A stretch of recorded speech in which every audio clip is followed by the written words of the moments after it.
Wish you a very good morning everyone. Welcome to IAS Point. This is Deepali. हमने last video में हमारे last topic में भारत की पर्यावरण स्थिति के बारे में डिस्कस किया था और भारत की पर्यावरण स्थिति को समझा था. आज हम बॉक्स 9.3 चिपको या एपिको नाम में क्या रखा है इस पर डिस्कस करेंगे और साथ में बॉक्स 9.4 प्रदूषण नियंत्रण बोर्ड क्या है और ये कैसे काम करता है इसको भी पढ़ेंगे. तो स्टार्ट करते हैं बॉक्स 9.3. तो 9.3 में हमें क्या दिया है, चिपको या एपिको नाम में क्या रखा है. इसमें हम ये जानेंगे कि चिपको और एपिको नाम में क्या रखा है और इनसे हमें क्या समझ आएगा, ये हम इस टॉपिक में पता करेंगे. तो पहले हम इसको नॉर्मली रीड करते हैं और फिर इसको समझेंगे. तो स्टार्ट करते हैं. आप चिपको आंदोलन के बारे में जानते होंगे जिसका उद्देश्य हिमालय पर्वत में वनों का संरक्षण करना है. कर्नाटक में एक ऐसे ही आंदोलन ने एक दूसरा नाम लिया, एपिको, जिसका अर्थ है बाहों में भरना. 8 सितंबर 1983 को सिरसी जिले के सलकानी वन में वृक्ष काटे जा रहे थे. तब 160 स्त्री पुरुष और बच्चों ने पेड़ को बाहों में भर लिया और लकड़ी काटने वालों को भगाने के लिए मजबूर होना पड़ा. वे अगले 6 सप्ताह तक वन की पहरेदारी करते रहे. इन स्वयंसेवकों ने वृक्षों को तभी छोड़ा जब वन विभाग के अधिकारियों ने उन्हें आश्वासन दिया कि वृक्ष वैज्ञानिक आधार पर और जिले की वन संबंधी कार्य योजनाओं के तहत काटे जाएंगे. जब ठेकेदार द्वारा वाणिज्यिक कटाई से अनेक प्राकृतिक वनों को हानि पहुंची तो वृक्षों को बाहों में भर लेने के विचार ने लोगों में यह आशा और विश्वास उत्पन्न किया कि वे वनों का संरक्षण कर सकते हैं. उस विशेष घटना से जब वृक्षों की कटाई रुक गई, लोगों के द्वारा 12,000 वृक्षों को बचाया गया. कुछ ही महीनों में यह आंदोलन पास के कई जिलों में फैल गया. ईंधन की लकड़ी और औद्योगिकी प्रयोग के लिए पेड़ों को बेरोक टोक कटाई से अनेक पर्यावरण समस्याओं का जन्म हुआ. उत्तर कनारा क्षेत्र में एक कागज मिल मिलने के 12 साल बाद उस क्षेत्र में बांस विलुप्त हो गए. एक किसान ने यह बतलाया कि बड़ी पत्तियों वाले पेड़ जो कि भूमि को वर्षा के प्रत्यक्ष आक्रमण से रक्षा करते थे, समाप्त कर दिए गए. इससे मिट्टी वर्षा जल के साथ बह गई और सिर्फ कंकड़ वाली मिट्टी रह गई. अब घास के अलावा वहाँ कुछ भी नहीं पैदा होता. किसान यह भी शिकायत करते हैं कि नदियाँ और उपनदियाँ जल्दी सूख रही हैं और वर्षा की मात्रा भी अनियमित हो रही है. ऐसी बीमारियां और कीटाणु जो पहले नहीं थे फसलों को नुकसान पहुंचा रहे हैं. एपिको स्वयंसेवक ठेकेदारों और वन अधिकारियों से ये चाहते हैं कि वे कुछ नियमों तथा प्रतिबंधों का पालन करें. उदाहरण के लिए वे चाहते हैं कि काटने के लिए वृक्ष को चिन्हित करने के पूर्व स्थानीय जनता से परामर्श लिया जाए और किसी जल स्रोत के 100 मीटर क्षेत्र में और 30 डिग्री और उसके ऊपर की ढलान के वृक्षों को ना काटा जाए. क्या आप जानते हैं कि उद्योगों को सरकार वन भूमि प्रदान करती है ताकि वे औद्योगिक उत्पादों के लिए वनों को कच्चे माल उपलब्ध करा सकें. भले ही एक कागज मिल 10,000 मजदूरों को, एक प्लाईवुड फैक्ट्री 800 लोगों को नौकरी देती हो, परंतु यदि यह 10 लाख लोगों को उनकी दैनिक आवश्यकताओं से वंचित कर देती है तो क्या यह स्वीकार्य है? आप क्या सोचते हैं? और इसे कहाँ से लिया गया है? State of India's environment the second citizens report से 1984 से 85 में सेंटर साइंस एंड एनवायरनमेंट 1996 नई दिल्ली, इसे यहाँ से लिया गया है. ठीक है, तो इसका मतलब क्या है कि आप चिपको आंदोलन के बारे में जानते हैं. क्या आप सब चिपको आंदोलन के बारे में जानते हैं? हम एक काम करते हैं, पहले हम शॉर्ट में चिपको आंदोलन को एक बार देख लेते हैं. अगर आप लोग जानते हैं तो बहुत अच्छी बात है और जो जानता है उसके लिए बहुत अच्छी बात है और जो नहीं जानता है वो एक बार देख ले और जो जानते हैं उनकी साथ में रिवीजन होगी. तो हम सबसे पहले देख लेते हैं चिपको आंदोलन को, इसके बाद हम इसको समझेंगे. चिपको आंदोलन का उद्देश्य था वृक्षों को बचाना. वृक्ष काटे जा रहे थे तो लोगों ने वृक्ष को गले लगाकर और वृक्षों से चिपक कर वृक्षों को कटने से बचाया था और वृक्षों की रक्षा की थी। कुछ इस टाइप से चिपको आंदोलन स्टार्ट हुआ था। और चिपको आंदोलन सबसे पहले कहाँ स्टार्ट हुआ था? उत्तराखंड। ठीक है, तो चिपको आंदोलन क्यों स्टार्ट हुआ था? वृक्षों की कटाई की जा रही थी और वृक्षों को कटने से बचाने के लिए चिपको आंदोलन स्टार्ट किया था। और ये कहाँ स्टार्ट हुआ था? उत्तराखंड में। चिपको आंदोलन के बारे में हम इस टॉपिक को पढ़ने के बाद अच्छे से पढ़ेंगे और एपिको आंदोलन के बारे में। पहले हम इस टॉपिक को डिस्कस कर लेते हैं। अभी इतना ही समझकर टॉपिक को डिस्कस करते हैं और उसके बाद इस वीडियो के लास्ट में हम चिपको आंदोलन को अच्छी तरह से देखेंगे। तो चिपको आंदोलन सब जानते हैं। वृक्षों को बचाने के लिए चिपको आंदोलन शुरू किया गया था, जिसका उद्देश्य हिमालय पर्वत में वनों का संरक्षण करना था। और उसका उद्देश्य क्या था? हिमालय पर्वत में वनों का संरक्षण करना। कर्नाटक में एक ऐसी ही आंदोलन ने एक दूसरा नाम लिया। कर्नाटक में भी एक ऐसा ही आंदोलन हुआ जिसने कौन सा नाम लिया? एपिको, जिसका नाम है एपिको आंदोलन और जिसका अर्थ है बाहों में भरना। एपिको का अर्थ है बाहों में भरना। यानी 8 सितंबर 1983 को सिरसी जिले में सिलकानी वन में वृक्ष काटे जा रहे थे। 8 सितंबर को 1983 में सिरसी जिले में सिलकानी वन में वृक्ष काटे जा रहे थे। तब 160 स्त्री और पुरुष और बच्चों ने पेड़ को बाहों में भर लिया। तब कितने? 160 स्त्री पुरुष और बच्चों ने पेड़ को बाहों में भर लिया। लकड़ी काटने वालों को भगाने के लिए मजबूर होना पड़ा। यानी लकड़ी काटने वालों को भागने के लिए मजबूर होना पड़ा और जो लकड़ी काटने आए थे वो वापस चले गए। वे अगले 6 सप्ताह तक वन की पहरेदारी करते रहे। इन स्वयंसेवकों ने वृक्षों को तभी छोड़ा जब वन विभाग ने ये बात बोल दी। उन्होंने वनों को तभी छोड़ा जब वन विभाग के अधिकारी ने ये बोल दिया कि वृक्षों को नहीं काटा जाएगा, बस वृक्ष वैज्ञानिक आधार पर और जिले की वन संबंधी कार्य योजना के तहत ही काटे जाएंगे। बेमतलब वृक्षों को नहीं काटा जाएगा। तभी उन लोगों ने वृक्षों को छोड़ा।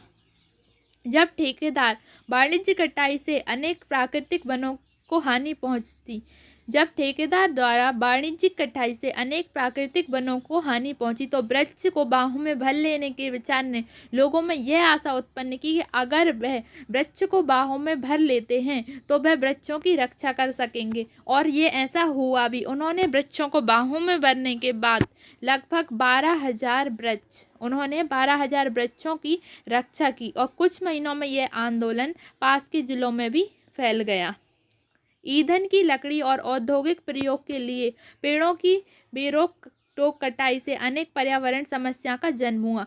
पेड़ों को बिना मतलब काटा जा रहा था, जिससे अनेक समस्याओं का जन्म हुआ, पर्यावरण की समस्याओं का।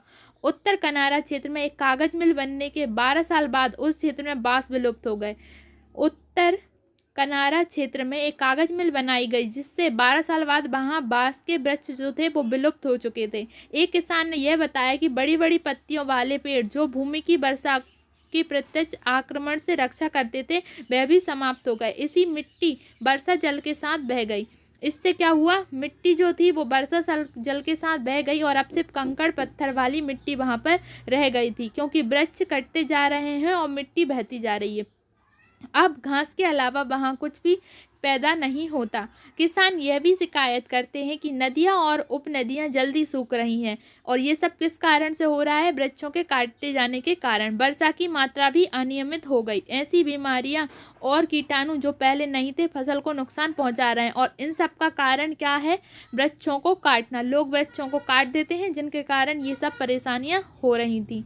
एपिको स्वयंसेवक ठेकेदारों और वन अधिकारियों से ये चाहते थे। जो एपिको स्वयंसेवक थे वे ठेकेदार और वन अधिकारियों से बस इतना चाहते थे कि वे कुछ नियम तथा प्रतिबंधों का पालन करें। उदाहरण के लिए वे चाहते थे कि वृक्षों को काटने से पहले उन्हें चिन्हित कर दिया जाए और स्थानीय लोगों से परामर्श लिया जाए कि इस वृक्ष को काटा जाए या नहीं काटा जाए। और किसी जल स्रोत से 100 मीटर क्षेत्र में 30 डिग्री और उसके ऊपर की ढलान के वृक्षों को ना काटा जाए। और जहाँ जल स्तर है, कुएं, नदी, तालाब आदि, उनसे 100 मीटर क्षेत्र में 30 डिग्री और उसके ऊपरी ढलान वाले वृक्षों को ना काटा जाए। क्या आप जानते हैं कि उद्योगों को सरकार वन भूमि प्रदान करती है?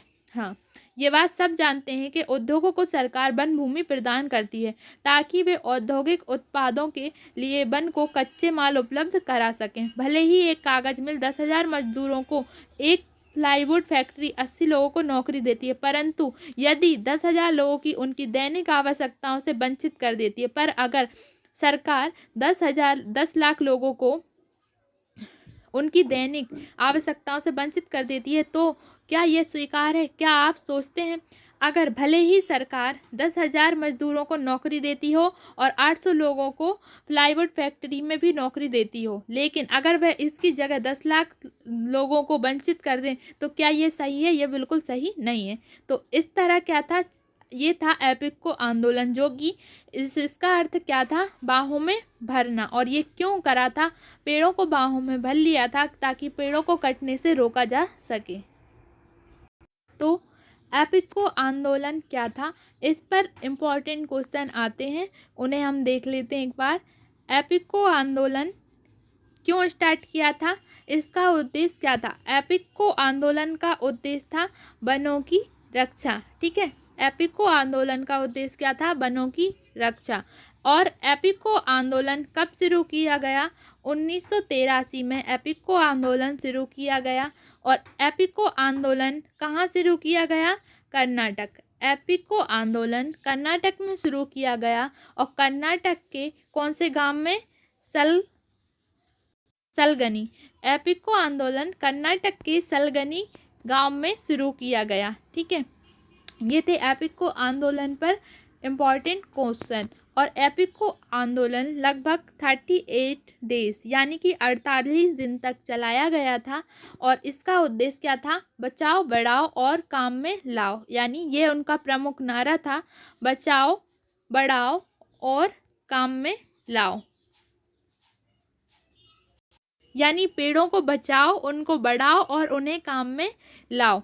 ये थे एपिको आंदोलन के नारे। और इसका नेतृत्व किसने किया था? एपिको आंदोलन का नेतृत्व किया था पांडुरंग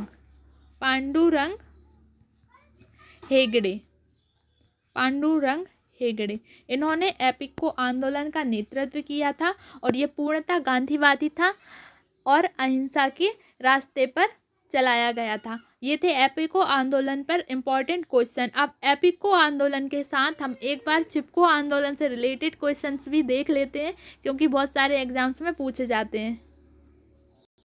चिपको आंदोलन जैसी एक घटना राजस्थान के खेजरली गांव में हुई। राजस्थान के कहाँ पर? जोधपुर। और जोधपुर के खेजराली गांव में, जहां पर खेजरी वृक्ष को बचाने के लिए चिपको आंदोलन के जैसी एक घटना हुई थी, जहां पर खेजरी वृक्ष को बचाने के लिए स्थानीय लोगों ने वृक्ष से चिपककर उन्हें बचाया था। और इसकी प्रेरणा कौन थी?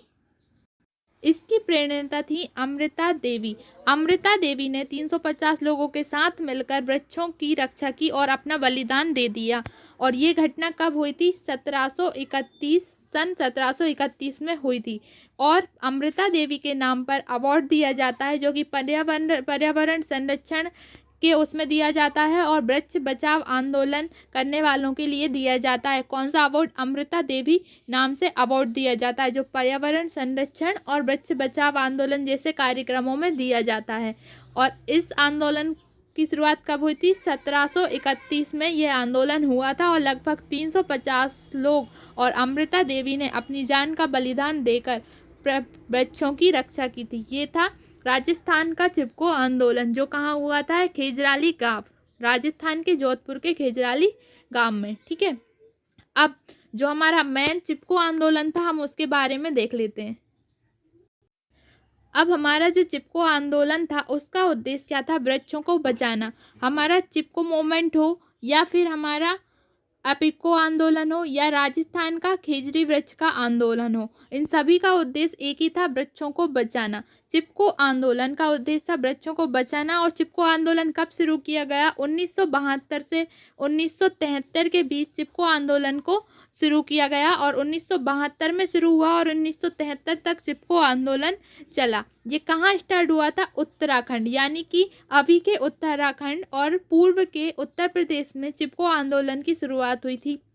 वहाँ के चमोली नामक जिले में रेनी नामक गांव में और गोपेश्वर नामक स्थान पर चिपको आंदोलन चलाया गया था। इसकी प्रारंभकर्ता कौन थी? इसकी प्रारंभकर्ता थी गौरा देवी। गौरा देवी जी ने इसको स्टार्ट किया था, जो कि एक विधवा महिला थी। और इसके प्रेरणा कौन थे? सुंदरलाल बहुगुणा, जिन्होंने इसको आगे तक चलाया। तो इसकी प्रारंभकर्ता कौन थी? गौरा देवी और सुंदरलाल बहुगुणा, जिन्होंने इसको आगे तक बढ़ाया था। तो ये था चिपको आंदोलन, जो कि वृक्षों को बचाने के लिए चलाया गया। सैम एपिको आंदोलन भी वृक्षों को बचाने के लिए ही चलाया गया। तो आज के टॉपिक में चिपको आंदोलन, एपिको आंदोलन और राजस्थान के खेजरी वृक्ष आंदोलन, तीनों को हमने क्लियर किया है। आई होप आप सबको समझ में आ गया होगा। अगर किसी को कुछ समझ नहीं आ रहा है तो वो कमेंट में पूछ सकता है, अपने टॉपिक को क्लियर कर सकता है कमेंट के जरिए, ठीक है। अगर किसी को कुछ समझ नहीं आता है, किसी टॉपिक में कहीं डाउट है, तो कमेंट में बता सकते हैं। तो ये था हमारा एपिको आंदोलन, और चिपको या एपिको नाम में क्या रखा है तो वो भी हमने देख लिया। अब हमारा बॉक्स 9.4, ये क्या है? प्रदूषण बोर्ड नियंत्रण या प्रदूषण नियंत्रण बोर्ड, ठीक है। हम इसमें 9.4 में प्रदूषण नियंत्रण बोर्ड को समझेंगे और उसको पढ़ेंगे, उसके कार्यों को पढ़ेंगे, ठीक है। तो इसको पहले हम रीड करते हैं और समझते हैं। तो पहले तो प्रदूषण नियंत्रण बोर्ड क्या है? CPCB, यानी कि central population control board, CPCB यानी प्रदूषण नियंत्रण बोर्ड। भारत में वायु तथा जल प्रदूषण की दो प्रमुख पर्यावरण चिंताओं से निपटने के लिए सरकार ने 1974 में केंद्रीय प्रदूषण बोर्ड CPCB की स्थापना की। CPCB की स्थापना कब हुई है? 1974, यानी केंद्रीय प्रदूषण नियंत्रण बोर्ड की स्थापना कब हुई? 1974। ये इंपॉर्टेंट क्वेश्चन है, पूछा जाता है। CPCB की स्थापना कब हुई? 1974। और क्यों की गई? वायु जल प्रदूषण जैसी दो प्रमुख पर्यावरण चिंताओं से निपटने के लिए केंद्र सरकार ने केंद्रीय प्रदूषण बोर्ड CPCB की स्थापना की, जो कि 1974 में की गई। आगे, इसके बाद राज्य स्तर पर सभी पर्यावरण चिंताओं से निपटने के लिए राज्य ने अपने अपने बोर्ड बनाए, और उसके बाद हर राज्य ने अपने अपने बोर्ड बनाए। ये बोर्ड CPCB जलवायु और भूमि प्रदूषण से संबंधित सूचनाओं का संकलन और वितरण करते हैं। ये बोर्ड क्या करते हैं? CPCB जल वायु भूमि प्रदूषण से संबंधित सूचनाओं का संकलन और उनका वितरण करते हैं। वे कचरे व्यापार, निकास और उत्सर्जन के मानक निर्धारण करते हैं। ये बोर्ड सरकारों को जल प्रदूषण के रोकथाम, नियंत्रण और कमी के लिए जलधाराओं द्वारा नदियों और कुओं की स्वच्छता के संवर्धन के लिए तकनीकी सहायता प्रदान करते हैं। ये बोर्ड क्या करते हैं? सरकार को जल प्रदूषण के रोकथाम, उसके नियंत्रण के लिए जलधाराओं तथा नदियों कुओं की स्वच्छता के संवर्धन के लिए तकनीकी सहायता प्रदान करते हैं। उनको एक खबर देते हैं कि कहाँ कैसा क्या करना है। इसका कार्य वायु की गुणवत्ता में सुधार लाना भी है। ये देश में वायु प्रदूषण के नियंत्रण द्वारा भी सरकारों को तकनीकी सहायता प्रदान करते हैं। ये वायु प्रदूषण के नियंत्रण द्वारा भी सरकार को तकनीकी सहायता प्रदान करते हैं। आगे, ये बोर्ड जल व वायु प्रदूषण से संबंधित समस्याओं की जांच व अनुसरण भी करते हैं। ये बोर्ड क्या करते हैं? जल और वायु प्रदूषण से संबंधित समस्याओं की जांच करते हैं और उसका अनुसरण करते हैं, और उसे खत्म करने के लिए उपाय भी सोचते हैं, और ऐसी जांच व अनुसंधान को प्रायोजित करते हैं, जिसके लिए वे जन संचार के माध्यम से जन जागरूकता कार्यक्रम भी संगठित करते हैं। PCB कचरे व वाणिज्य अपशिष्ट के निपटान और उपचार से संबंधित नियमावली, संहिता और मार्गदर्शन सूचिका तैयार करता है। ये एक PCB यानी कचरे और वाणिज्य अपशिष्टों के निपटान और उपचार से संबंधित जो एक सूचिका तैयार करते हैं, जो CPCB को देते हैं।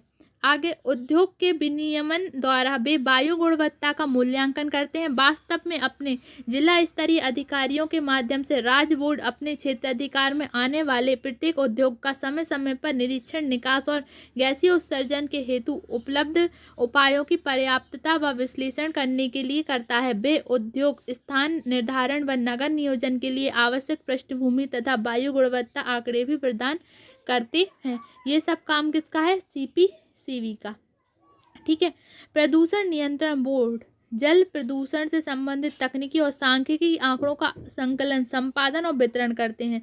125 नदियों, जिनमें उपनदियां भी शामिल हैं, कुल कुएं, झील, तालाब और टैंक, नाले और नहरों में जल की गुणवत्ता की देखरेख करते हैं। और ये सभी जल संसाधनों में जल की देखरेख करते हैं। निकट के कारखाने सिंचाई विभाग में जाइए और जल तथा वायु प्रदूषण को नियंत्रित करने के लिए उनके द्वारा अपनाए गए उपायों का विवरण इकट्ठा कीजिए। अब क्या करना है, हमें इसको अच्छे से समझने के लिए निकट के कारखानों में जाइए और वहाँ पर हमने वायु और जल प्रदूषण को किस तरह हमने नियंत्रित करने की कोशिश की है, उन उपायों को देखिए। वायु तथा जल प्रदूषण से संबंधित जागरूकता कार्यक्रम को आप समाचार पत्रों, रेडियो और दूरदर्शन या अपने स्थानीय इलाकों में विज्ञापन पत्रों में देखते होंगे। कुछ समाचार कतरने, पंफलेट और अन्य सूचनाएं एकत्रित करें और कक्षा में उन पर चर्चा करें। ये सब हमें प्रैक्टिकल टाइप का है करने के लिए, पर हमारा जो मेन मोटिव वो था पढ़ने का, वो क्या था? प्रदूषण नियंत्रण बोर्ड यानी CPCB क्या करता है? तो वायु और जल प्रदूषण जैसी समस्याओं को नियंत्रित करने की कोशिश कौन करता है? प्रदूषण नियंत्रण बोर्ड, CPCB। तो इसमें CPCB के बारे में बताया था, तो ये टॉपिक भी हमारा क्लियर होता है।